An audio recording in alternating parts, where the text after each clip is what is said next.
Mr. Albino, we are glad and honored to have you this today evening.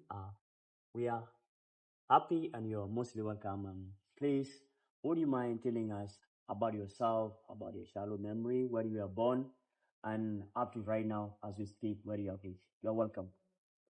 Yeah, thank you very much, Mr. Aleo, for giving me this golden opportunity to address myself. My name Albino Bak Thek.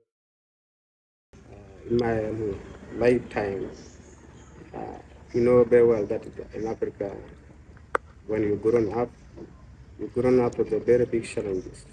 You know, there is a lot that facing, you know, because our lifetime, you know, school. Yeah, sure. Unless you go, you send to go and take care of cattle. And it is happened that I have my uncle who was also 10 one liberators. He came and took me, to Wow, roughly in 1982, and I was started my primary in Green Tea.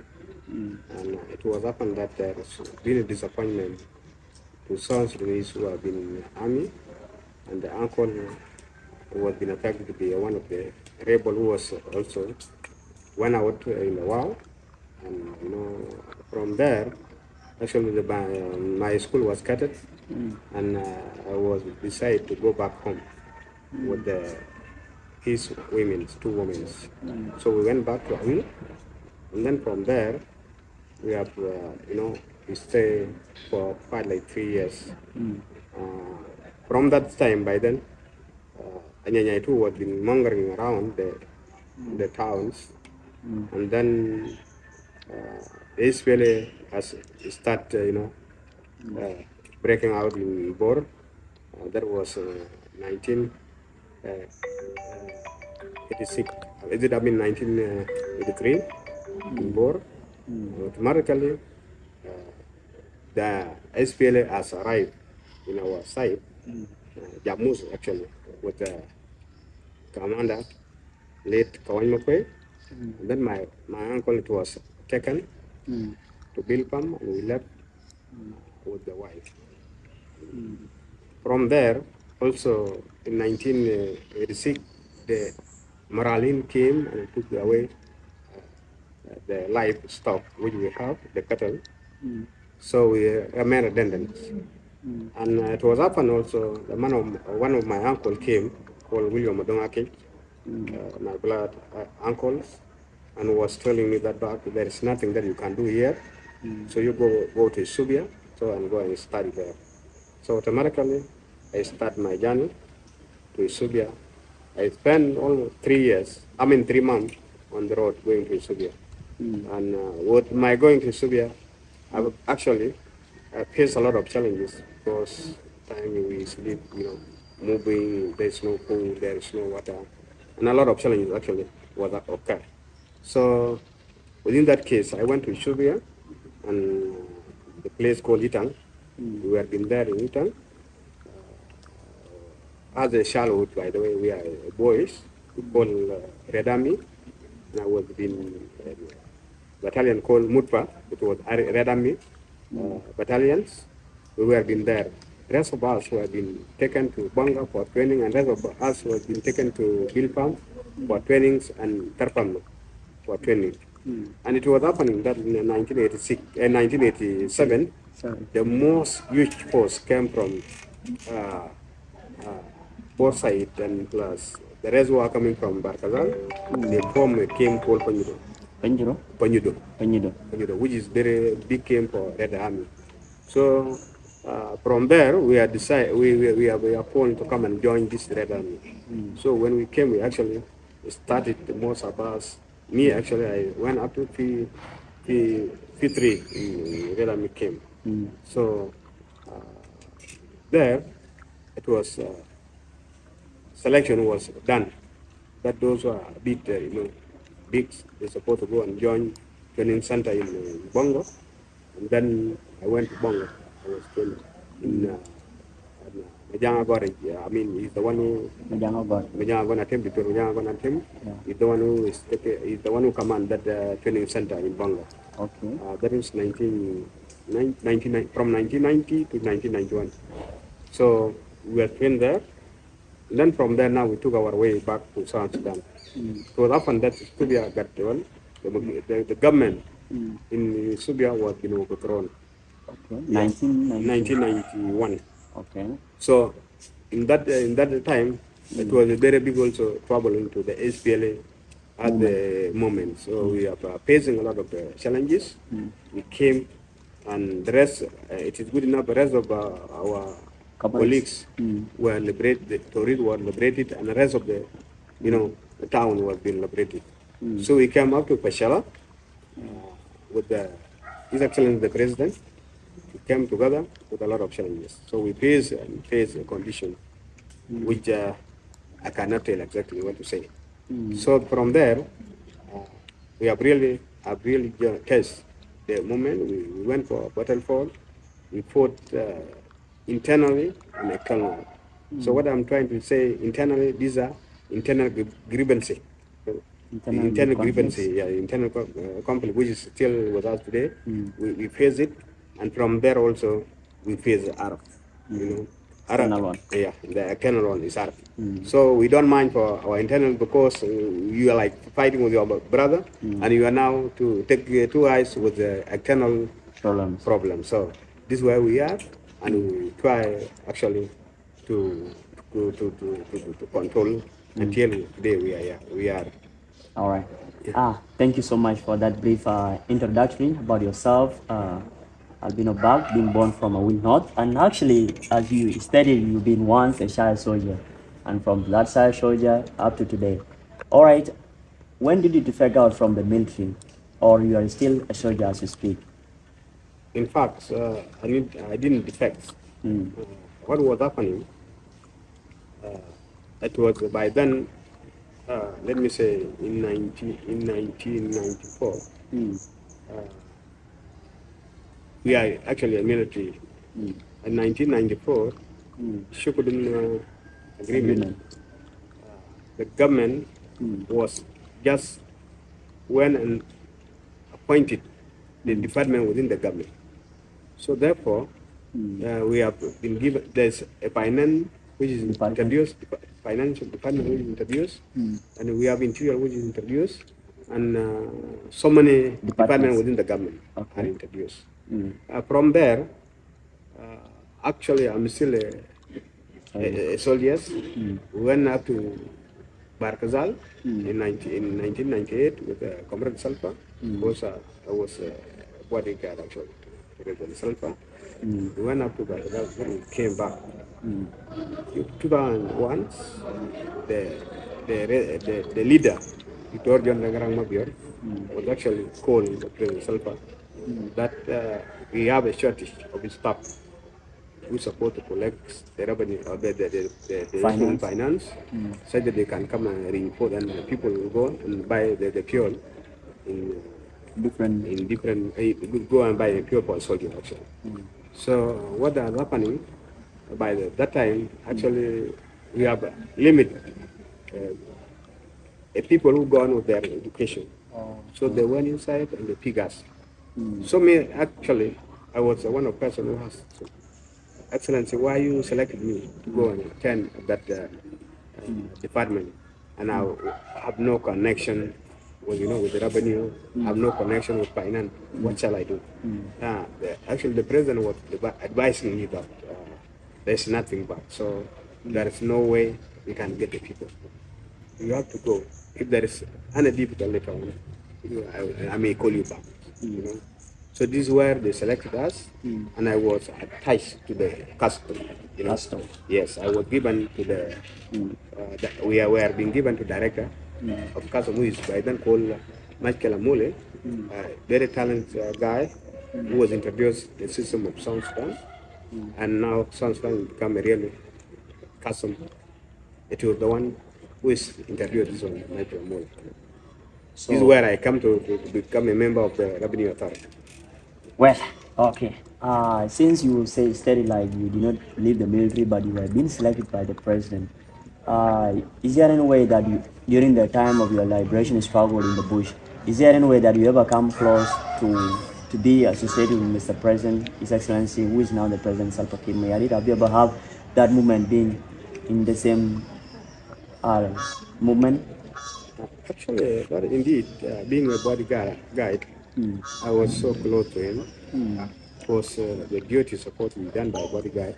I have to do it, and I will also somebody who control logistics is Time. time. My logistics within this headquarter. Okay. So I'm a logistic personnel. I'm also I'm intelligent officer personnel. So I have to be close with him anytime needed. All right. Thank you so much. So you were once close to His Excellency, like the head of logistics in his bodyguard department, right? Yes. And also, okay, Mr. Albino, could you please tell us the important moments that have really changed your life, entire life, since you've been in that liberation movement until you today, you happen to be in the customs, basically in revenue authority at the border. Can you please tell us the important moment that really changed you to be a better person today? Yeah, you know, as I put it very clear that because when I was in army section, so I could not, you know, able to explain myself using foreign English or foreign language. Foreign language, yeah. Yeah, it is very difficult for us Yeah, to sure. do that one. And during the time that we have been brought to custom, it is also very difficult to ask somebody who carrying the goods, what are you carrying? It was not easy. It's very difficult. But long runs, we can be able to express myself. I can, to explain something that I want to say. Yeah, there is a progress in this way.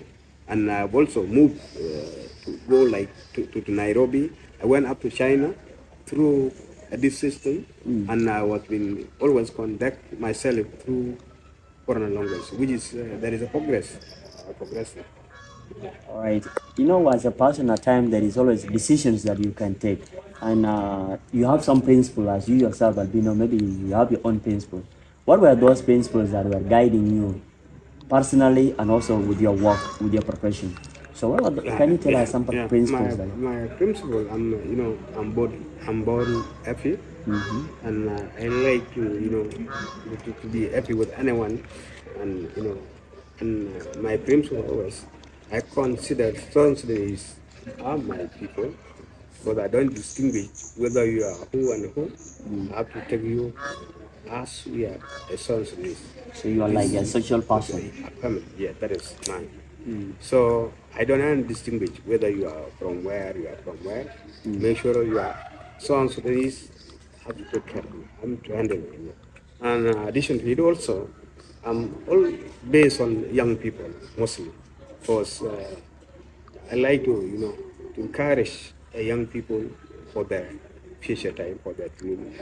So when I get somebody who is able to do something, I have to support him by using ideas. I have to support him. If I have something in my hands, I have to give him that idea. So this is my happiness that I have, and I have mostly happiness. Okay. And I think that one is the one who changed me. What is it really like your greatest contribution to your community as you speak today, or to your field, like in your field of revenue authority and to your community? What is that the biggest contribution that you have done? Yeah, in fact, biggest contribution that I did a contribution based on government thing, because where I was, it is not a personal property, it is the government property. When I leave you, I leave you according to the regulation of the government. I will not come out from what government authorized me to do. So, and I have to give my face. I have to show them my face. I give them my face. Even my community, I show them my face. Even my client that I work with them, I have to show them his face. Turning a face to them. Because what I was is not my property. It's government issues. And I don't have entitled to give something out that to go and debate my community. No. But there is a way that I can talk to them so that they can understand. I can give them a word, but I don't give them tangible liquid. I don't give them money. So this is what I do to them. Looking back at how your journey came about and where you are today and the changes that happened in your life, what are you proud mostly of? Yeah, actually, first of all, I'm proud of myself. Mm-hmm. And secondly, I'm proud of His Excellency the President who show me the road of my journey. You know, and also I'm proud of my wife and my children too, because I have children and have that I give them the capacity of tomorrow they will be children of the sons to us. So I'm proud of myself. All right. Like really, you have really said something that is good. Like really, you're proud of yourself and you're proud of His Excellency the President, Salva Kiir Mayari. Looking at that angle, mentioning His Excellency the President, what really have you ever really encountered to meet with His Excellency since the time that he appointed you that go and work with the customer? Have you ever met with his presidents again to say thank you or something of that kind? Yeah, in very place where we are sitting, we meet with him, Okay. and I give him my appreciation Up to right now. because I have nothing to do to him. I have to give him appreciation, and I also tell him that God will give you more because me as I am, I have nothing to do for him. But God is the one who developing all of us. I tell him that the God will help you with your children, entire family, as family of the Yadi family. God will bless them because he's the one struggle for all of us, especially me. Because as I'm speaking, I'm not speaking as a politician. I'm speaking as me. As me. Yeah. There's nothing connected with the politics. So I'm speaking as me. So in my heart, an achievement that I have achieved in my life, it is through him. It is a transit. Anything that I have done without him, I may not call because no one will know me when we are in the same. Even when I was left in my village, Shalom, many people don't know me. When he brought me up, this is why now I have calls from different places. But I know this is Albino. Yeah, I appreciate it. And I meet him. And actually, in this junction, I will not blame him because he has thousands of people of South Sudan who need him to see him. So there is no reason to give me a place to work. There's no need for me to go and look for him to save him. But I have to give him a appreciation wherever he is go. So I think he is with me. Thank you so much. That is a good appreciation and that is really a good statement.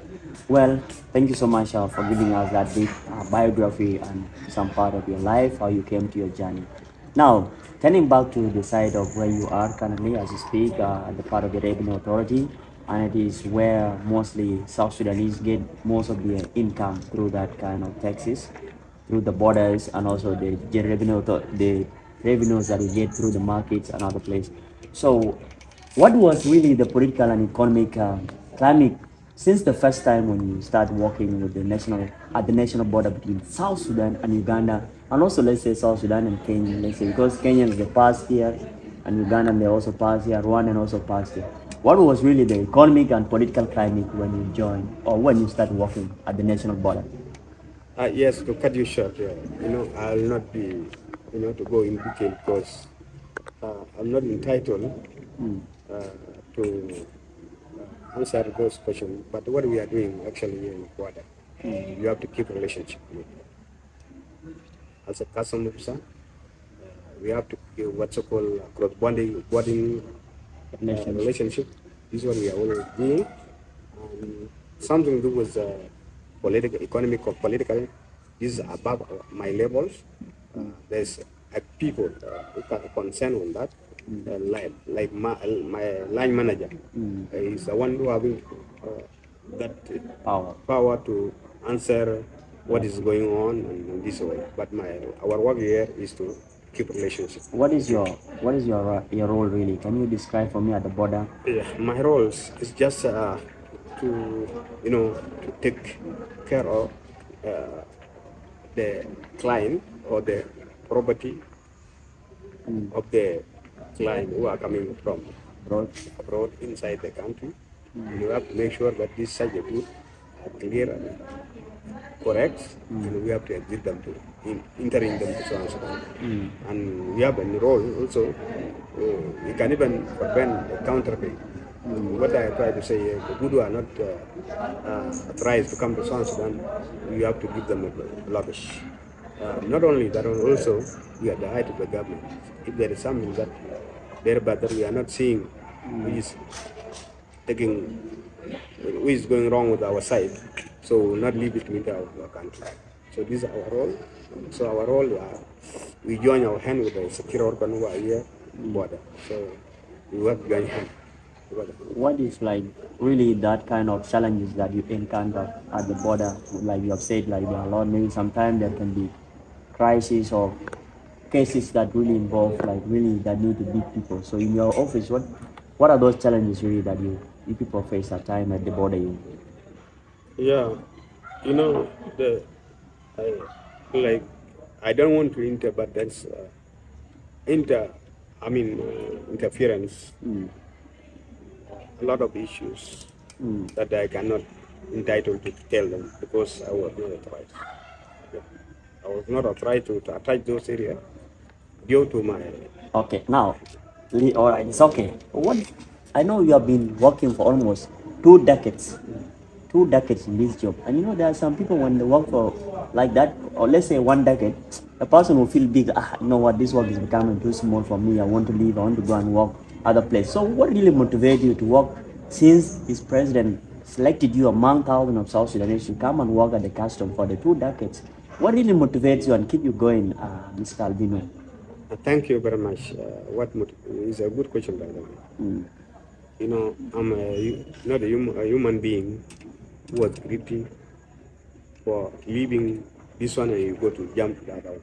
Because I was being given a work by a very important person, the man who is leading the country. There is no reason that I should quit that job. We go and look for another job.